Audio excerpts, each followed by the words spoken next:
I'm Nicole Lappin, the only financial expert you don't need a dictionary to understand. It's time for some money rehab.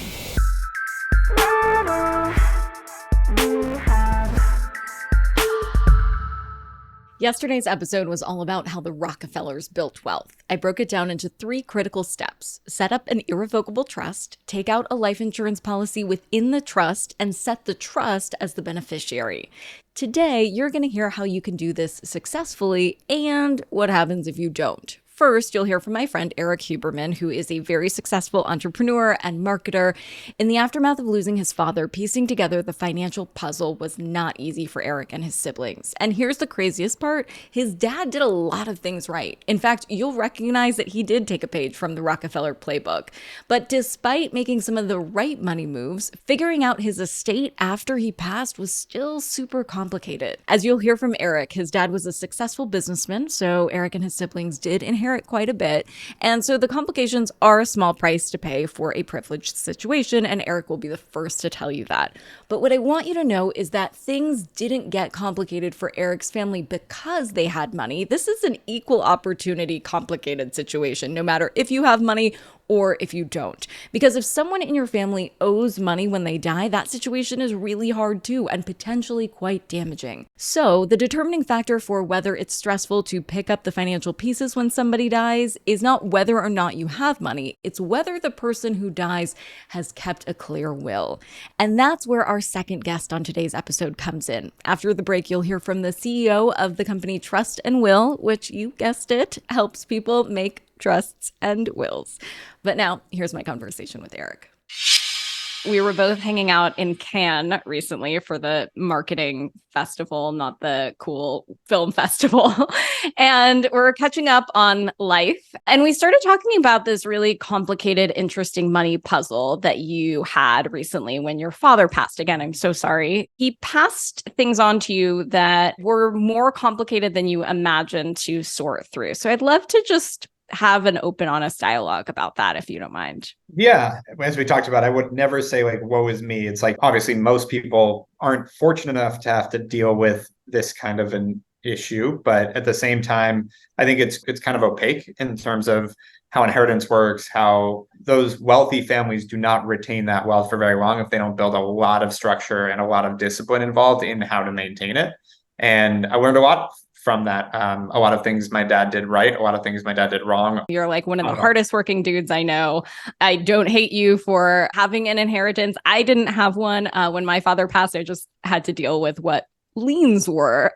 So the opposite way. But there are issues no matter what. And so I think it would be really helpful to just sort of walk through your story in whatever way you feel comfortable with. So when he passed, what did he leave? Cash, house? Well, yeah. So my dad was a waste and real estate guy. So he had a real estate holding company that was pretty significantly sized that he had built with a partner and a few other partners, but one equal partner and a few others, along with a still operating waste facility. And he did have a couple of homes, a few other assets, like a couple cars, things like that. But it was really the business part was a really vast, significant part of like what we were talking about, because he never raised outside capital. He was a bootstrapped businessman. So it was, a big portion of it was just his. And so that's actually like point one of the conversation is it was an operating business. It wasn't a lump sum of cash, but theoretically, estate tax is 40% of the value of the estate. It's not just what cash is sitting there.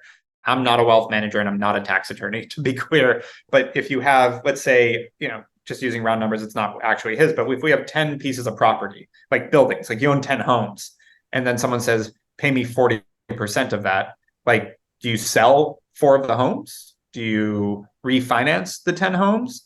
Do you try to pay it with cash flow? Like, I think there's very few times that what you're inheriting is just a bank account with a bunch of cash in it, because frankly, wealthy people don't keep that much cash because it is a really dumb thing to do. Inflation alone just melts that, and it'd be not the right thing. So strategizing that piece of it, and then it becomes sort of the moral, ethical side of it of like, do I liquidate what my dad built and just sell it off for parts so that I can pay this? Or do I do something a little more responsible that we can continue that legacy? And that's thankfully what my siblings and I, who were put in charge of this, leaned into. I mean, We literally had to go meet with his lawyers and his operating team. He passed away on a Saturday. We were asked to come in on a Thursday. Respectfully, they're like, we're really sorry what happened. And you got 300 employees and a whole business operation that needs to be managed now. And so I remember sitting in that legal office Thursday after, just being like, what do we do here? How does this all work? Like, and again, like my siblings and I, like, we're all business people. My sister worked at Wells Fargo for 6 years before joining the family business. So she was actually in it. And so it wasn't like we're coming in like with no concept. We're actually three pretty savvy business people that are still going like, this is incredibly complex, super simple stuff. Like a good example, I forgot the term, but life insurance, if it's not put in a trust when you get life insurance, your life insurance is taxed. All you have to do is put it in a trust account. You don't have to pay estate tax on life insurance. But if you don't do that, which is one of the things my dad either wasn't informed on or whatever, then that's not a factor. And you actually have to you get life insurance and then you have to give 40% of it back to the government. So there's also the gift exemption, which is a bonus to people. It's, I think, currently about 12 million bucks that you can gift someone without estate tax. So it's all these taxes, all this comes into play with the person who passed away and before you can distribute it. And that's where another aspect of this is, if you do this right and you don't want to just like fire sale off your family's legacy and pay it off and be done, and you want to actually continue it and manage it, it takes years and years and years because a few factors, and this is all stuff I've been coached on. But when you file this, you have to get everything appraised by a third party that's trustworthy, that can be argued. So all these assets, again, assuming it's not just cash, well, how much is that piece of real estate worth? You can't just make it up. So you have to hire a respected third party to go appraise all of it. You then submit that to a CPA. They'll do what's called a discount appraisal with another valuation firm.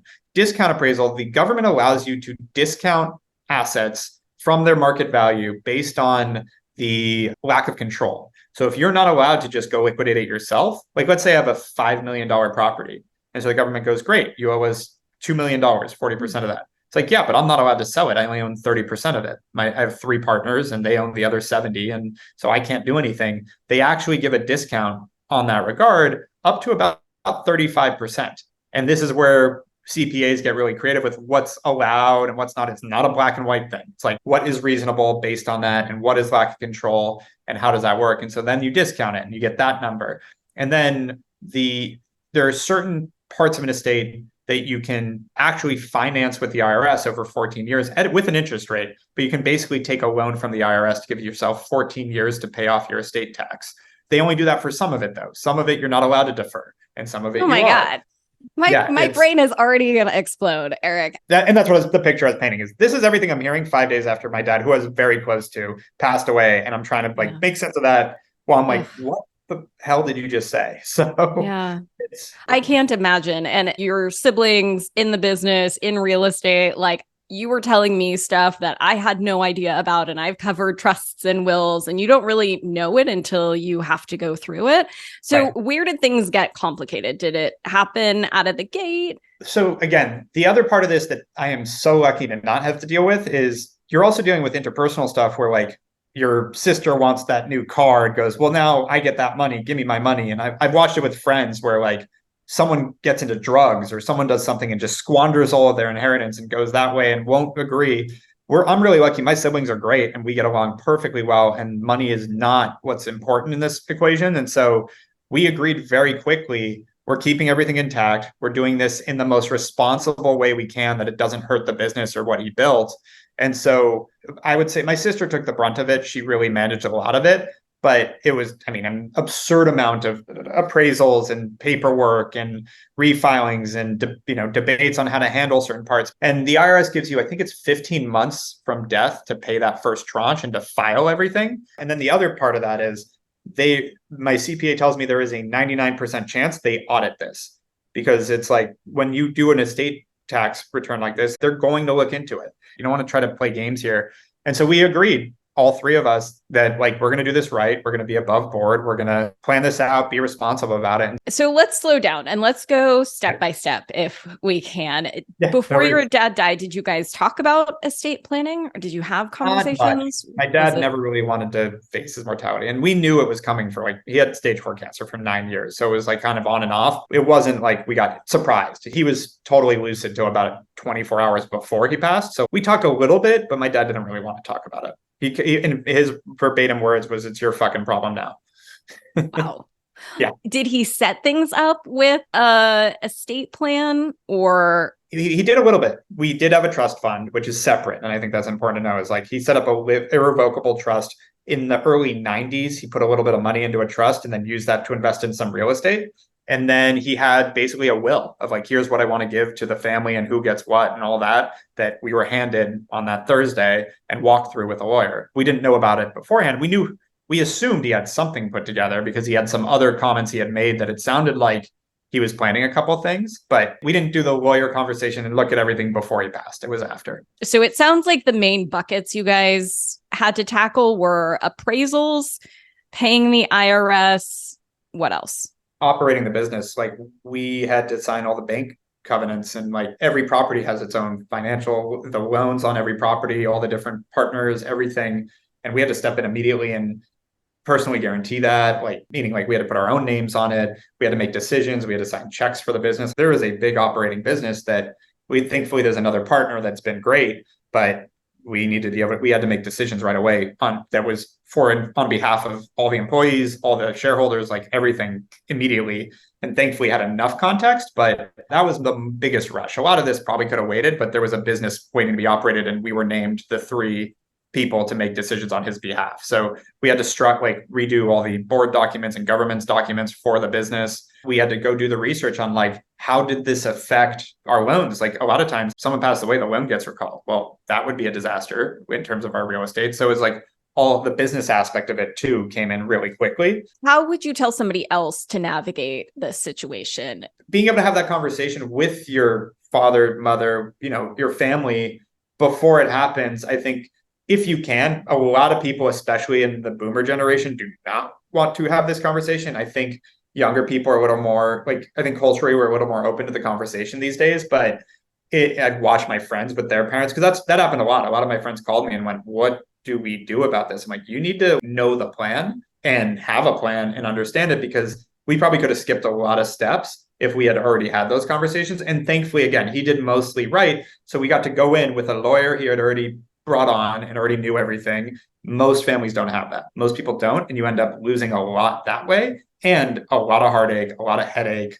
And again, like assets freeze for a little while. Like you can't do anything. In fact, technically, if you take any money out of an estate before you pay the taxes, you are immediately liable for any taxes that don't get paid. So you become personally liable immediately if you do any distributions out of an estate as a trustee. It's never a fun day to be like, hey, family, gather around. Let's talk about dying. Yeah, it's not an easy conversation, but I think you kind of have to get over it, because again, like if you accept it, then, and that's what I was saying, is like, it might be hard for your parents to accept it, but maybe for your generation, if you're thinking about what am I going to do with my future kids or my current kids, like I think being open to it.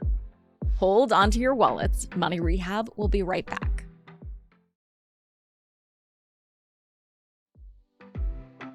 And now for some more Money Rehab. Erik told you what can happen if your estate plan is messy. Now you'll hear from Cody, the CEO of Trust and Will, about how you can make sure your estate plan is airtight. When I say will, it's a set of documents. When I say the trust, it's a set of documents. The biggest difference between the two is a trust, you have some more work to do after you've signed, notarized, and witnessed the docs, which is fund it, which we include a trust funding guide. Most attorneys do as well, which is putting the house that you live in the name of the trust, your financial and investment accounts. And it's a more seamless transfer post-death, which again, is morbid, but that's why a lot of wealthy people historically have done trust. One is to protect their assets from probate. The second is if you're high net worth or ultra high net worth, then there's tax reasons for it. The estate tax in this country is ridiculous. It's incredibly harmful to the assets that you would want to have your family gain access to. And a lot of it goes to the government. A lot of people think that wills or any estate planning are for super wealthy people. Is there any truth to that? It honestly applies to everyone, because you could be super wealthy and die without this. And it's been common in the last 10 years in pop culture. Aretha Franklin died without a will. Almost $100 million estate. Prince died without an estate plan. Multiple hundred millions in estate value. Tony Hsieh, the founder of Zappos, worth not a billionaire, but close to it, he died without a will. And I've been shocked. I mean, we're just starting to dip our toes into the world of sports and professional athletes. How many successful, talented athletes and personalities still don't have this? And it's the same questions we ask as, civilians, but, it applies to all. What exactly should be outlined in a will? And also tell us what happens if you don't have that will. Yeah, so I'll start with the sadder part. So if you die without a will, it's called dying intestate. That's the term. You have to go through probate. And probate is pretty common in most modern countries. It's basically the court's process for transitioning wealth and assets. If I were to pass away today with a will or without an estate plan, although we have a family trust, the way that we would go through this is you go figure it out yourself. It takes up to 2 years, tens of thousands of dollars in court and legal fees. And it's like petitioning the death. Like, Cody's passed away. Here's proof of his death. You got to go to a county level, the state level, federal level, to every place that I had an asset with: my mortgage, my finance and investment accounts, my crypto, my cars. And then that's why it takes so long. It's also the government's involved in the process. So the people that set up a trust, which is what I've done with my family, it's an offering, a trustable, a trust when you fund it correctly. So after you've created the trust, you put the assets in it, the house, financial and investment accounts. Typically, they pass without having to go through probate to a trustee, which in my case is my wife. It's most common, it's your spouse or partner, and then kids, your kind of descendants from there. But it's really just a collection of everything you own and the wishes that you have around your assets. It's who's in your family, what assets do you have, house, cars, art, collectibles, investments. What about your healthcare decisions? So if you are incapacitated, you get in an accident or you go into a surgery, who can make medical and financial decisions on your behalf? Do you want the plug pulled on you or not? That was a fun but odd conversation with my wife when we were creating our estate plan. All the way down through final arrangements. Who, if you want to be buried or cremated, or if you want your ashes shot into space, you can do that now. That's a company. You have control of that. And why is probate so bad? For any listeners that have young kids, do you want the government deciding who looks after your kids? Because they're going to go to next of kin in the family sometimes, and you may not want that person. Do they have the financial responsibility to look after your kids? Do they have the values that you uphold as how you raise your kids? So it's not just money, it's kids and how you raise them, who gets them, all part of the equation. So probate's it's kind of a mess. It's sad. About 1 million families per year in the United States end up there. And the sadder part is that it could have been prevented. If the estate plan was created, even if it was a will, which has to still go through probate, if it was kept up to date all the way up until your death, that it reflects your true wishes, how you want your assets to be distributed amongst your kids, your loved ones. It's up to you to decide. And there's a reason why so many people don't have this, is it's intimidating. You don't want to think of your own mortality. So we're trying to help combat that. Yeah, it's never a fun day to think about what happens to your ashes, even if they do cool things like go to space. Yeah. Let's double click on the tax part of it. Yeah, so estate tax right now, if you are an individual, it's gone up a little bit. If you're an individual, I believe it's around 13 million to date, you have a taxable estate. So the government's going to take a big cut of that when you pass, unless you do some creative planning. As a couple, it's, I think, about 26 million. And this is we're talking about the 1%, or even the 0.5% of the country. So it doesn't really apply to most people, but not just cash, everything you own. Yeah. Total estate value down to art, collectibles, cars, crypto, everything, kind of all encompassing.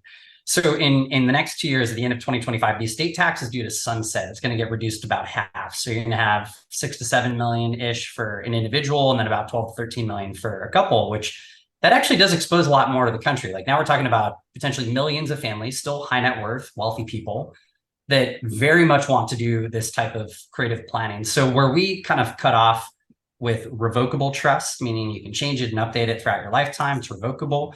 Most of the times when people at that wealth status are going through this process, they're working with an attorney in collaboration with their advisor, sometimes with a tax professional, even an insurance professional. It's almost like a small family office team that's assembled around that family's estate, because they're all trying to do creative planning to minimize that estate tax and burden.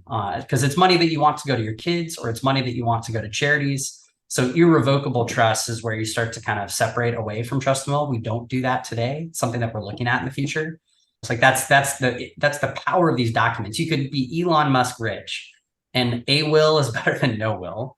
I hope Elon's got a great estate planning attorney. But this is the thing is like, I'm sure his ashes are going to space. They're for sure going to space. They're going to be on Mars, guaranteed. At the end of the day, at an individual level or at a family level, like you can control and determine who gets your assets, how they're divided, who can make decisions on your behalf, if you're incapacitated or if you're already deceased. And it's something that can all be communicated in our documents, or if you decide to go the attorney route, you can do that as well. But yeah, just to be clear, you could be paying taxes still, but there are creative ways that you can protect some of that or lessen your taxable burden. Yeah, of course. I mean, if you die with the home and your mortgage isn't completely paid off, like you still have property taxes. The government's going to tax you any which way they can while you're alive and post-death. And you mentioned house, car, brokerage accounts, but also retirement accounts apply, life insurance. Your social media, your crypto, like 4 or 5 of the biggest tech companies, they have a legacy contacts feature in iOS. So if something happens to me, my wife or I think my mom's my other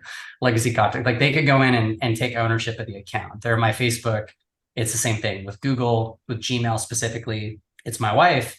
And I love that tech companies, like more on the social media side, you can memorialize an account on LinkedIn or Instagram now. That's like, this is somebody, whether it's a regular person or somebody of influence that's passed, they're showed as deceased on their social media page as a place to kind of honor their legacy. But those would go directly through the platforms. That's not something you put in a will, or is it? You can call it out. So, I think one of the things that's great is that we have in our estate plan docs, but also you could do this with an attorney, but they're typically not thinking digital assets, but you could call out specifically what you want to have happen to it. So like in my example in my head, I'm like, I would want my social media accounts to live on. It's like a virtual memorial to my life and my memories and the fun stuff that I did throughout my entire life, or at least since social media launched in like late 2000s, right? Some people may want to delete those social media accounts. They don't want to have that presence. I think from like a privacy lens, like in this country, we should have the right to choose if you want your content deleted, even down to your last email, every photo that you ever took in your photo library. You should be able to choose and decide who gets access to it and who doesn't. You can call out and communicate these things at that level of detail in an estate plan. All right. And we hear a lot about how trusts can help as well with the estate plan. I think typically people think of like a trust fund as something inaccessible, but a trust is a really common way to also protect all of your assets. Can you unpack the world of trusts for us? There's so many. You mentioned revocable, irrevocable, living trusts. I'm sure there's more. Yeah. So a trust at the end of the day at like an everyday family level is designed when funded correctly to avoid probate. Like that's the key objective is avoid probate. So most families, even if they go to an attorney, spend $3,000 to $5,000, they're going to get set up with a revocable living trust. It's almost the same set of documents in a will package. It's a series of documents. The trust is the kind of key differentiator with the pour over will, but effectively you're retitling the assets. So in my family, we, in the last 6 years, started a company, we bought a house, we moved states, we had a daughter. All those are major updates that we've made and reflected in the estate plan. But when we bought our house, that's when we upgraded from a will to a trust. And then we did a deed transfer to put the name of the house, which was in my wife and I's name, into the Barbo family trust name. And then our financial accounts, so like at our bank, most banks, you have a form that you'll fill out, or you bring in a certificate of trust to the bank. And then they're just taking the same checking and savings accounts or any other brokerage accounts, retitling it into the Barbo family trust.